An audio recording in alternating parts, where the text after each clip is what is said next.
noite. Que bom ver que tem até bastante gente, né? Porque o clima não está ajudando muito. Vocês acham que é fácil usar essa roupa? Complicado. Calorzão está difícil, né? Pois é, mas que bom que a gente, por mais que tenha calorzão, por mais que o clima não esteja ajudando muito, a gente está aqui para poder aprender mais nosso Deus, para poder louvar mais Deus, né? Amém. Neste momento, eu quero fazer mais uma oração. Vamos fechar nossos olhos. Querido Deus, nosso Pai, muito obrigado, Senhor, por essa semana. Muito obrigado pelos teus cuidados. Muito obrigado por podermos estar aqui, Senhor. Nós queremos te pedir que nós possamos entender mais da tua palavra, nós possamos louvar o teu nome, Jesus. E tudo que nós aprendemos aqui hoje, todos os dias também, Senhor, nós precisamos levar para as outras pessoas que precisam saber da tua palavra. Que não sejam as minhas palavras, Senhor, aqui, Senhor, mas tu me usando para mostrar mais pessoas, Jesus. É isso que pedimos, em nome de Jesus. Amém. Pois é, tem uma data comemorativa que não falta muito tempo de chegar, né? Porque uns 2 meses chegar a Páscoa, né? Que é uma data muito boa, é um período ali muito bom, em que tem bastante decoração, e que a gente sabe que tem um significado muito importante, né? Hoje eu vou falar de uma história muito conhecida, uma história muito importante que a gente escuta desde pequeno, que é a morte de Jesus. Mas eu quero apontar algumas coisas que normalmente a gente não repara muito bem. Eu quero que você pegue sua Bíblia, vamos abrir ali no livro de João. João, capítulo 19, os versículos 28, 29 e 30.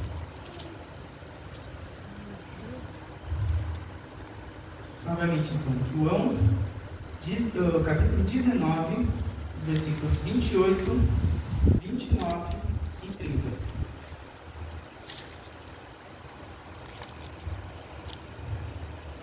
Amém?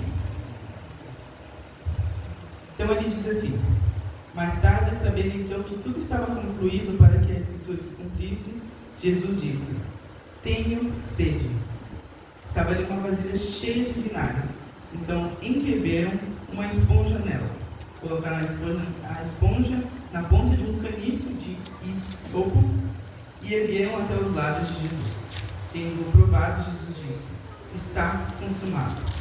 Com isso, curvou a cabeça e entregou o Espírito. Então, essa é uma história conhecida, é uma frase conhecida de Jesus, que é essa: tenho sede. E é uma frase muito importante, porque ela tem um significado muito importante, tanto para aquele período quanto para nós hoje. Inclusive, essa parte aqui da história é um cumprimento de uma profecia. Vocês não precisam abrir a Bíblia de vocês, eu vou ler aqui, está em Salmo 69, versículo 21, que diz assim: puseram fel na minha comida e para matar minha sede deram-me vinagre. Alguém sabe o que é fel? Fel diz assim, colocar fel na minha comida. O fel, ele é um líquido que ele fica lá agora eu não vou lembrar o nome do órgão, mas é na vesícula, alguma coisa assim. É complicado esse nome. Eu não sou bom de ciências, essas partes assim humanas, né? Mas complicado, né? Mas é um líquido ali que ele é muito amargo. Muito amargo. E aqui diz, né? Colocaram fel na minha comida. Então é para eles tentarem maltratar Jesus, assim como deram vinagre para matar a sede, né? Que eu não sei vocês, mas não mata pelo menos a minha sede, né? Vinagre. Essa é uma parte muito triste, porque a gente sabe como Jesus sofreu, e muito. Esse é um exemplo, e muitos outros nessa história, né? Outro nome complicado aqui, que eles falam que é o caniço de isopo. Essa é outra coisa que quando eu vi, eu fiquei: gente, o que é esse caniço de isopo? Eu fui pesquisar. O caniço de isopo vou chamar de caniço, porque isopo é esquisito. O caniço, então, é tipo uma vara feita de planta que eles colocaram a esponja na ponta e alcançaram até Jesus, que ele estava na cruz. Mas tem outro ponto que eu achei muito interessante. Na Páscoa judaica, esse caniço aí, ele era usado para passar o sangue do cordeiro nos umbrais das portas. Então eu pensei, coincidência isso aqui não? Eles usavam o sangue do cordeiro, que era o sacrifício ali na Páscoa judaica, para passar nos umbrais das portas. E usaram a mesma coisa para alcançar ali o vinagre na boca de Jesus. Eu pensei, isso aqui tem alguma coisa a ver, não é possível? Então, aqui está representando o cordeiro que morreu na cruz, né? Esses poucos detalhes que têm um significado muito importante e eles fazem a história ficar muito mais rica e para a gente entender muito melhor.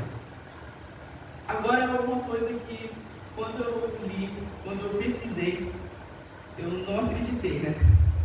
Que é o significado da esponja que foi usada, que foi mergulhada no vinagre e foi usada ali na boca de Jesus. Essa esponja não era uma esponjinha normal. Essa esponja, na verdade, era uma coisa nada boa. Essa esponja lá, antigamente, nos povos romanos, eles utilizavam para limpar os banheiros, para limpar esses locais nada agradáveis. E não só isso, eles eram usados naqueles locais para as pessoas se limparem após as necessidades. Então, isso mostra tudo o que eles fizeram, até os pouquinhos detalhes, para zoar, humilhar Jesus. Então, sabendo tudo que Jesus passou, todo aquele momento, toda a dor que ele passou, ser humilhado de várias formas, mesmo naquele momento de agonia, ele se importou com as pessoas. Lá em Lucas, quero que você abra sua Bíblia lá em Lucas, capítulo 23, versículo 34. Um pouquinho antes ali, poucos livros para trás do livro de Lucas, capítulo 23, o versículo 34.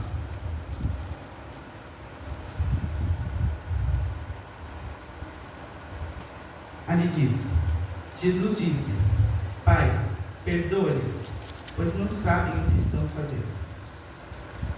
Esse é outro texto bem conhecido, né? Então Deus orou por uma coisa que, olha, é difícil fazer. Porque Ele orou pelos seus inimigos. Naquele momento de humilhação, de agonia, de dor, Ele mesmo assim se importou com os seus inimigos.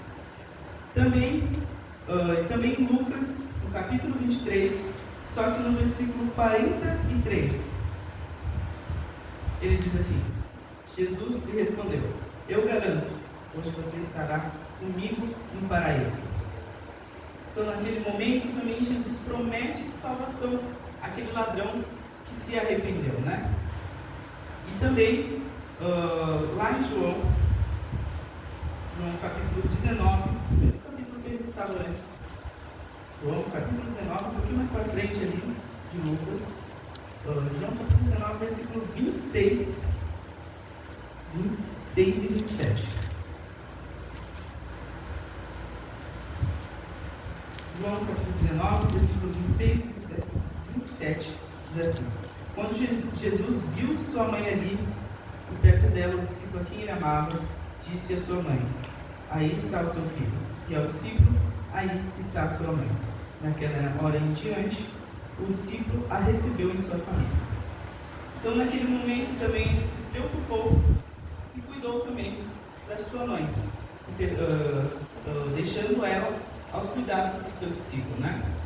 E também, por fim, Jesus clama ao Pai nas sombras do abandono. E após isso, então, ele dá suas últimas palavras dizendo, está consumado. Depois que eu vi essa parte, eu sei que tem muita gente que acha que essa frase, está consumado, muitas pessoas entendem como uma frase de derrota naquele momento da morte de Jesus. Mas, na verdade, essa frase, ela é totalmente contrária. Ela é como assim, tipo, eu consegui o plano da redenção, então está completo. Consegui completar o plano, que era o objetivo de Jesus na Terra. Todos nós sabemos que a morte de Jesus foi uma morte muito cruel. E isso ninguém pode negar. Na verdade, a morte na cruz era a morte mais cruel que tinha, porque era das piores pessoas, dos piores tipos de gente. Aquele povo com só os crimes mais pesados daquela época. Inclusive, tanto que não era para Jesus estar lá. Somente pessoas muito erradas, muito cruéis estiveram na cruz, morrendo. Jesus morre desta forma, feito para marginais. Agora, outro texto que é muito conhecido aqui, que todos nós conhecemos, que diz assim: o salário do pecado é a morte. Todos nós conhecemos esse texto, né? Agora sim, a cruz foi feita das piores pessoas, dos piores tipos. E também aqui, o salário do pecado é a morte. Essas duas coisas eu quero destacar. Agora eu quero falar com você. Eu quero que você pense um pouquinho na sua vida, dá uma olhada para trás, dá uma olhada em coisas que você fez, ou talvez coisas que você não fez. Aquelas coisas que você não se agrada. Analisa a sua vida. Agora pense, tudo que Jesus passou, desde o momento em que ele nasceu até a sua morte. Tudo que ele passou, humilhação, dor, sofrimento e no final a sua morte. Com os detalhes que eu analisei, os poucos detalhes que deixam essa história cada vez mais cruel. Quem deveria estar naquela cruz? É Jesus ou é nós? Quem merecia estar lá para pagar pelos seus pecados? Somos nós? Só sei que não era para Jesus estar lá. E com certeza a gente é bem mais pecador. Com certeza. Olha, mesmo com tudo que a gente viu, mesmo dando motivos para a gente estar lá, a gente sabe que ele nos amou. Por causa que ele, mesmo as pessoas humilhando ele, mesmo ele tendo que passar por tudo aquilo, e olha que ele sabia. Tanto que pouco antes ele pediu se poderia retirar aquele cálice. Mesmo assim, ele amou tanto a gente, que ele mesmo se entregou a Deus. E mesmo assim, nos últimos momentos, ele se importou com cada um que estava lá. Até as piores pessoas, aqueles que colocaram ele lá, ele se importou naquele momento. Eu quero dizer para você que Deus ele quer viver em comunhão com a gente. Deus vivia em comunhão com um homem uma vez, lá no Éden. Vocês lembram que todo finalzinho do dia Jesus ia lá e encontrava Adão e Eva. Só que com isso o tempo foi passando e as coisas foram piorando. A comunhão de Deus com nós. Deus ele quer ter comunhão com a gente, mas a gente que não quer. A gente foge, a gente tem medo, a gente corre de Jesus, a gente se esconde, assim como Adão e Eva. E Jesus está lá e ainda está: olha filho, eu quero ter um melhor relacionamento com você, eu quero ficar com você, eu quero o seu bem, eu quero o seu melhor, eu quero ficar juntinho com você. Mas a gente corre aqui, a gente vai se afastando, a gente vai para longe. Quando a gente está bem longe, Deus está lá esperando por você. Assim como ele ficou esperando por Adão e Eva. E eles ficaram mais escondidos, com medo. Mas tem um cara que ele está só mostrando. O inimigo, ele quer colocar uma outra imagem de Deus na nossa cabeça. Ele não quer aquele Deus justo, ele não quer aquele Deus que está ali cuidando da gente. Até quem já assistiu a série The Chosen, sabe que na série é apresentado aquele Deus bem humanizado, aquele Deus que brincava, que fazia graça, aquele Deus justo, essa pessoa boa. Mas Satanás quer o contrário. Ele quer aquele Deus castigador, aquele Deus ditador, que está sentado numa cadeira olhando para a terra, olhando aquele lá, não obedeceu, não fez o que eu pedi, então eu vou criar uma doença na família dele, vou fazer o filho se acidentar, eu vou só castigar essa família por esse erro. Essa é a imagem que o inimigo quer passar. E ele dá gargalhada, que todo mundo consegue ouvir, todo o universo, porque é isso que ele quer. Se ele não consegue pegar a gente, tirar da igreja, tirar dos caminhos de Deus, se ele não consegue fazer a gente desacreditar em Deus, ele vai lá e coloca uma outra imagem de Deus na nossa cabeça. Mas, com tudo que a gente vê, a gente sabe que não é bem assim. Deus, ele, inclusive, não consegue suportar ficar longe dos filhos dele. E como a gente falou, que a gente foge de Deus, a gente tem medo de Deus, Deus percebeu isso, Deus sabe de todas as coisas. Ele viu, se eu não consigo se aproximar do homem, se eu não consigo chegar perto dele, como eu sou, então Deus desceu para a terra como homem. Esse termo de Deus se fez como homem. Uma vez, lá em Farroupilha, a gente fez uma pergunta para o pastor Mauro e para o pastor Anderson, e a gente recebeu uma explicação do pastor Mauro quanto a isso. Se fez homem. Uma explicação bem fácil. Deus, Jesus, quando veio à Terra, ele deixou a sua onipresença, a sua onisciência, mas às vezes é meio estranho de entender isso. Deus não pode fazer todas as coisas, como é que ele tirou essa capacidade? Então eu dei uma explicação bem fácil. Se eu tampar os olhos, eu não vou enxergar nada. Não estou enxergando nada, não estou vendo vocês. Eu não sou cego. Eu vou falar, agora eu sou cego, vou tampar os olhos. Eu não enxergo alguma coisa? Não enxergo. Mas se eu quiser, eu posso simplesmente tirar a mão. Agora eu estou enxergando. Isso mostra mais o amor de Deus. Se ele quisesse, ele simplesmente falava, esse povo aí não tem salvação. E voltava para o céu. Simples assim. E voltava novamente com a sua onipresença, onisciência. Mas não, ele foi até o final. E aí fez, pronto, ele subiu para o céu, agora voltou a onipresença, onisciência, deu tudo certo. Mas não, isso ficou uma cicatriz nele.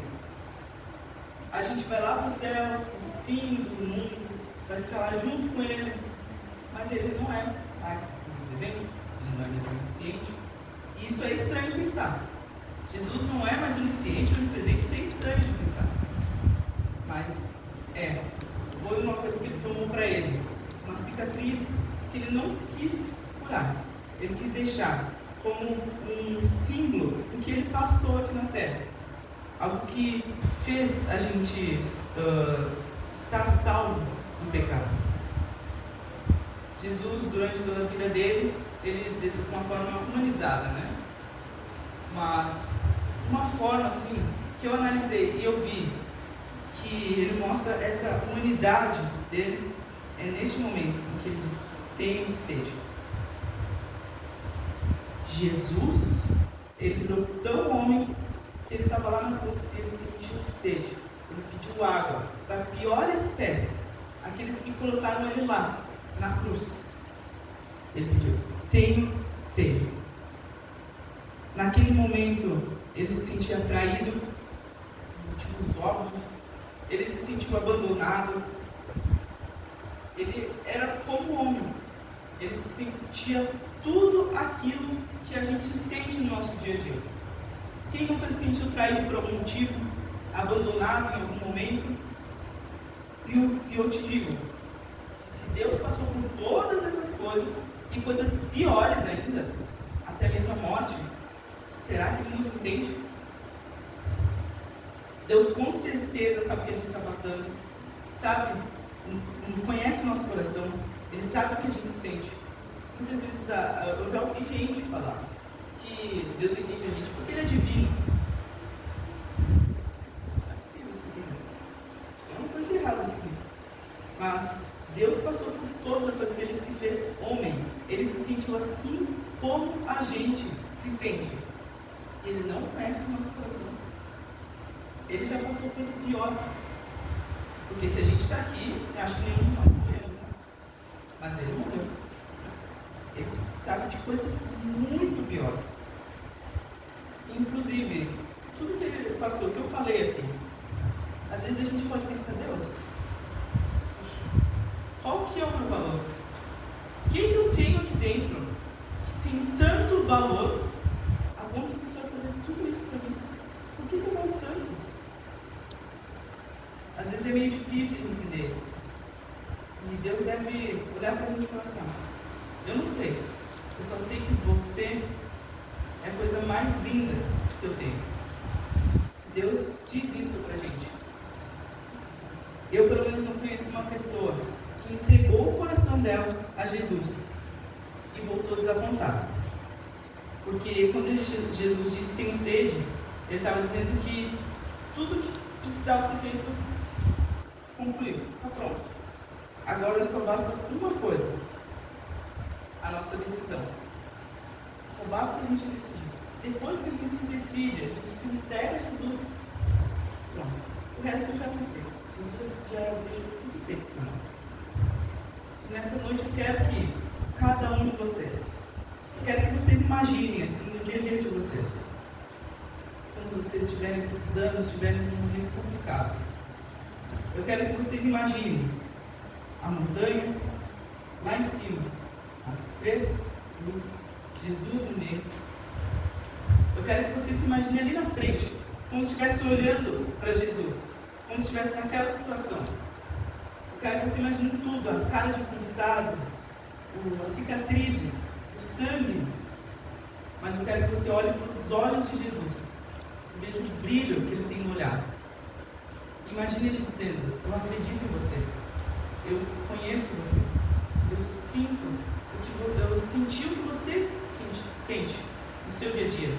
Eu passei por coisas que você passou, por coisas bem piores. Eu conheço o seu coração. Eu quero que você pense nisso. Eu quero que você olhe para a cruz nessa noite e enxergue os olhos de Jesus. E saiba que Ele te ama, saiba que Ele te conhece, saiba que Ele sabe o que você passa e Ele sentiu as mesmas coisas que você sentiu. Amém? Amém.